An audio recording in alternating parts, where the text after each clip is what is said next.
ছাত্র জনতার গণ অভ্যুত্থানে নৃশংসভাবে গণহত্যা চালানোর অভিযোগে আওয়ামী লীগকে নিষিদ্ধের দাবি উঠেছিল আগে থেকেই। নতুন করে বিষয়টি আবারও সামনে এসেছে। আলোচনার মধ্যেই রাজনৈতিক দল নিষিদ্ধ নিয়ে পরামর্শ দিয়েছে জাতিসংঘ।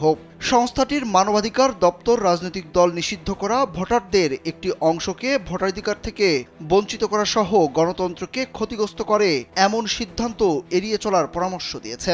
2024 সালে বাংলাদেশে ঘটে যাওয়া গণ আন্দোলনের বিষয়ে বুধবার প্রকাশিত এক প্রতিবেদনে এই সুপারিশ করা হয়। প্রতিবেদনে জাতিসংঘ বলেছে, রাজনৈতিক দলকে নিষিদ্ধ করা সত্যিকারের বহুদলীয় গণতন্ত্র পুনঃপ্রতিষ্ঠাকে ক্ষুণ্ণ করবে এবং বাংলাদেশের ভোটারদের একটি বড় অংশকে কার্যকরভাবে ভোটাধিকার থেকে বঞ্চিত করবে।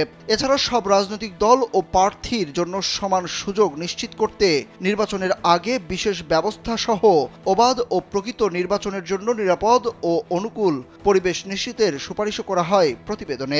সাংবাদিক, আওয়ামী লীগ সমর্থক, সংখ্যালঘু নেতা, মানবাধিকার কর্মী এবং নাগরিক বা রাজনৈতিক ভিন্নমত প্রকাশকারী অন্যরা যাতে নির্বিচারে গ্রেপ্তার, অপ্রমাণিত ফৌজদারি মামলা বা অন্য ধরনের ভীতি প্রদর্শনের শিকার না হন তা নিশ্চিত করার গুরুত্ব তুলে ধরেছে জাতিসংঘ।